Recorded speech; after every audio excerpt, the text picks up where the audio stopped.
존경하는 국민 여러분, 김용주 전원위원회 위원장님과 선배 동료 의원 여러분, 경기 부천병 국회의원 김상희입니다. 의원 여러분, 본회의장에 처음 들어서던 날을 기억하십니까? 각자 배경과 소속은 다르지만 그날 우리 모두는 좋은 정치로 좋은 세상을 만들어 보겠다는 부푼 꿈을 안고 첫 발을 내딛었습니다. 그런데 지금 우리는 어떻습니까? 양 진영으로 나뉘어서 극단적 정쟁으로 치닫는 현실 속에서 어느새 그 꿈은 사라지고 정치판에 휩쓸려 떠내려가는 자신의 모습을 보고 있지는 않습니까? 어쩔 수 없다는 무력감에 빠져서 자포자기하는 모습을 또 보고 있지는 않습니까? 우리 대한민국의 민주주의는 87년 민주항쟁을 기점으로 크게 성장했습니다.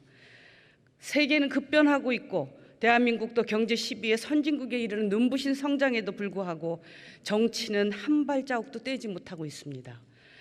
과도적 성격의 87년 정치 체제가 35년 되도록 온전하면서 우리 정치의 발목을 잡고 있는 것입니다.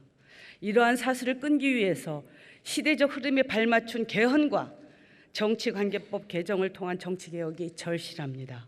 그것이 바로 국회의원인 우리의 역사적 책무입니다. 이 사실을 우리 누구도 부정하지 않을 것입니다. 그럼에도 불구하고 국회는 지금까지 의미 있는 변화를 만들어내지 못했습니다. 2018년 개헌 시도는 좌절되었고 매번 정개특위를 구성하지만 선거제도에 대해서는 단 한 번도 의미 있는 논의가 이루어지지 못했습니다. 2019년 우여곡절 끝에 준연동형 비례대표제를 도입했고 정치권은 위성정당 만들었습니다.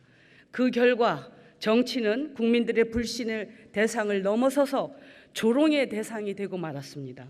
그야말로 우리 정치사 최대의 참사가 된 것입니다. 아이러니하게도 그 참사가 헌정사 최초로 우리를 이 자리에 모이게 했습니다. 현행 선거법은 어떤 형태로든 고치지 않으면 안 되게 되었고 모두가 선거법을 고민해야 하는 상황이 된 것입니다. 한 단계 진전된 선거제도를 모색할 수 있는 천금 같은 기회가 될 수 있습니다.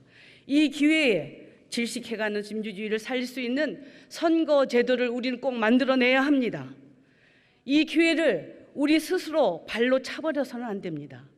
저는 지금 상황에서 가장 책임 있는 양당의 지도부에게 간곡하게 부탁하고 싶습니다.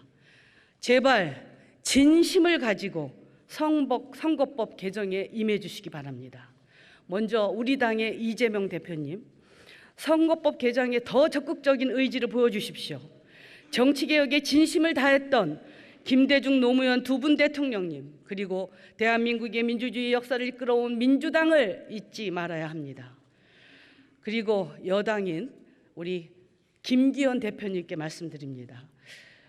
의원 정수를 줄여야 한다든지 소선거구제가 가장 바람직하다든지 하는 말씀 삼가해 주시기 바랍니다.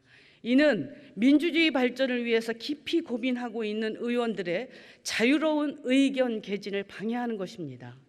어렵사리 진행되고 있는 선거법 개정 논의를 무력화시켜서는 안 됩니다.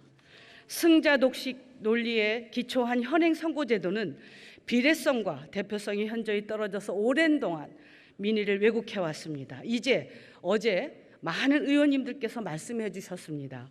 심각한 정치 양극화를 해결하고 지역구도 정치를 청산하고 정치의 다양성을 실현하고 여성, 청년 등 취약한 대표성을 강화하면서 지역 균형 발전을 도모하기 위한 선거제도가 필요하다는 지적을 해주셨습니다.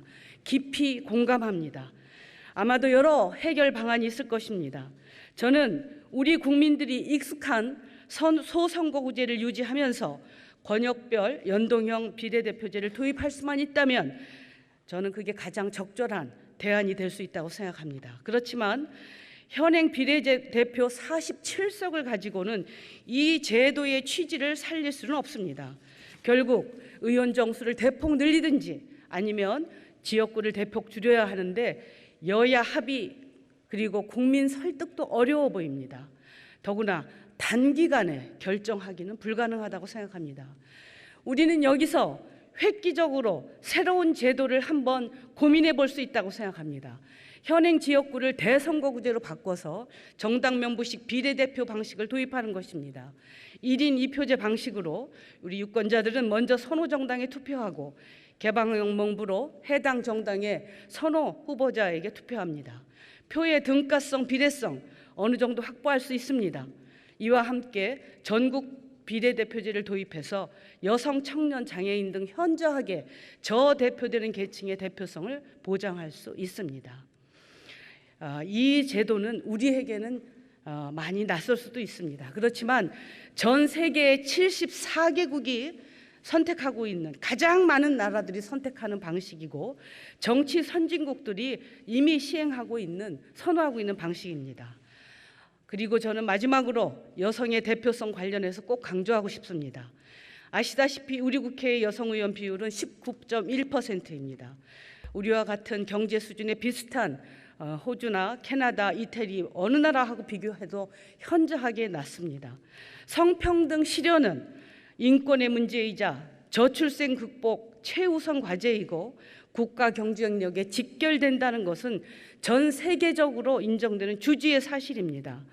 우리가 최종적으로 어떤 제도를 도입하게 되든지 이 부분은 꼭 유념해 주시기 바랍니다. 개방형 비례대표제를 도입할 경우 여성의 포션을 어떻게 확보할 것인지 대책을 가져야 합니다. 지역구 후보의 경우에도 각 정당의 공천 대상의 한성의 비율이 70%가 넘지 않도록 하는 장치를 마련해야 할 것입니다.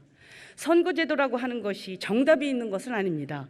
각 나라의 여건과 그리고 역사 속에서 선거제도의 개혁은 꾸준히 이루어지고 그 선거제도의 개혁이 발언 시간이 초과되어 마이크가 꺼진 상태입니다.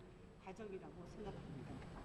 오늘 우리 앞에 놓인 다시 없는 기회가 놓여 있습니다. 당리 당략 그리고 사적 기득권 모두 내려놓고 국가의 앞날만 생각합시다. 감사합니다.